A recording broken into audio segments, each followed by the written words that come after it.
On Sunday, March 8th in the early afternoon, Rihanna's home was shot at from across the street while she and her children were home. The accused is Ivana Lizette Ortiz, a woman who has documented her obsessive hatred of Rihanna whilst displaying very clear signs of mental illness. No one was hurt, thankfully, but they were home. Like, imagine if anyone had decided to step outside at that exact moment. There are bullet holes in front of her mansion. We would have woken up that Monday to a world without Rihanna. And simply being in the vicinity when the shots went off, I hope the kids in particular won't be too traumatized by this. It shouldn't happen to anyone, of course, and the fact that it can happen so easily is despicable.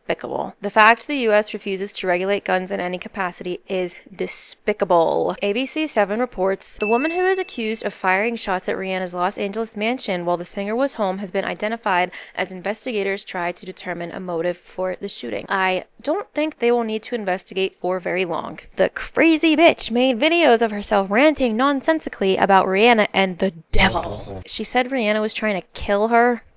Listen, Rihanna, when you die, God is taking me to my future. You want to kill me. Shut the up. Ivana Lizette Ortiz of Florida has been booked for attempted murder. Bail has been set at more than $10 million. That's a wrap. You not getting out. Ortiz's criminal record from Florida shows several incidents of domestic violence dating back to 2023. And then they show you a picture of Rihanna's home. And I'm going to stop you right there because this is part of the problem. Celebrities who have reached, or just famous people in general, who have reached a certain level of fame just have to live with the knowledge that you can find their addresses online. You can just Google photos of their home. And I cannot for the life of me understand how or why that's legal. I should not be able to open my browser and very easily find pictures of people's homes. That is a massive safety issue. Obviously, when you are visible to the entire world, you're visible to a lot of deeply unwell, unpredictable strangers. This is something I think about a lot, especially as I am trying to become a YouTuber, public figure, not Rihanna level famous, holy obviously, but when the entire world knows your name, there are more random strangers out there who literally want you to die than you're ever gonna be fully aware of. They just have to live with that. They just have to go about their lives always keeping it somewhere in their minds that any average citizen they may come across just may be the one who tries it. And that is exactly why I would never want to be famous. I couldn't live my life with that kind of fear. The obsessive stalker mentality needs to be taken more seriously than it is, and while we're at it, parasocial relationships need to be taken more seriously than they are. You saw Rihanna? You saw her picture? She has a very big forehead and an ugly, ugly nose. I don't want you. You don't go there. And you know what? God's judgment is going to be overwhelming against you when he grabs you and throws you down. You can't fuck with me, Cardi B. You're supposedly busy right now. But you know who has the cutest outfit tonight? You know who's the cutest tonight? I am. I'm the cutest tonight. You ain't doing nothing to me. You ain't messing with me. So many trash bins, so many heads dropped, so many hacks hit. So many dead wolves, so many trash bins, so many heads dropped, so many hacks hit. It is painfully clear to me that she is not of sound mind. Rihanna is the obsession, but she's had delusions of multiple celebrities. Yeah, Cardi B isn't messing with you because she doesn't know you exist. This is what I mean when I say it's obvious. She's convinced these celebrities who are strangers to her are trying to mess with her, have beef with her. She addresses them in posts and in these videos as if they're actually going to see it and respond.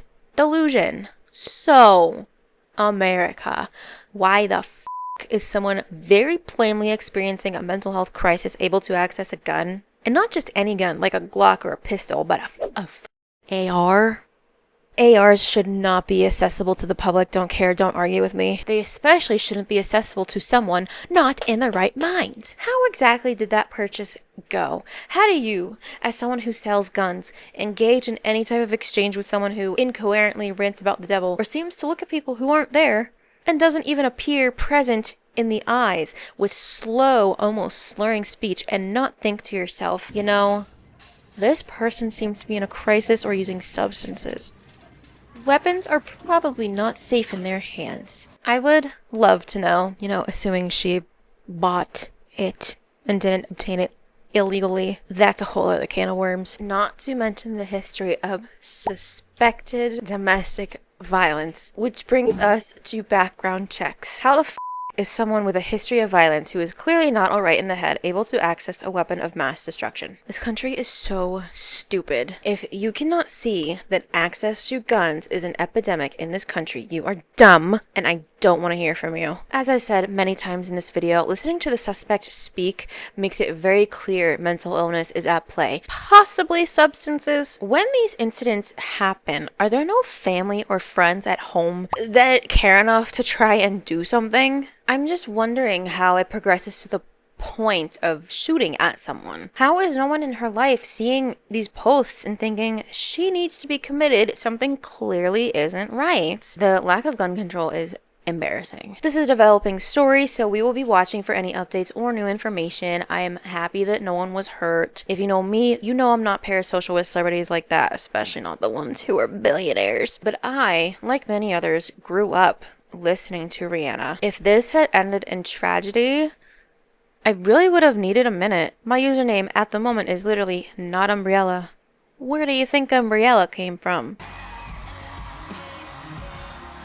But obviously it would have been a tragedy regardless of who may have gotten hurt or worse, but thank God we didn't have to see that. That would have been a very big pill to swallow, and it is incredible that we get to say only the gate and a car were injured. As always, let me know your thoughts down below. Shall we keep it upbeat? Tell me your favorite Rihanna song from when she used to make music. I really suck at picking a favorite anything like that. Everyone loves Kiss It Better. Oh, tell me what you're willing to do. I will see you in the next one.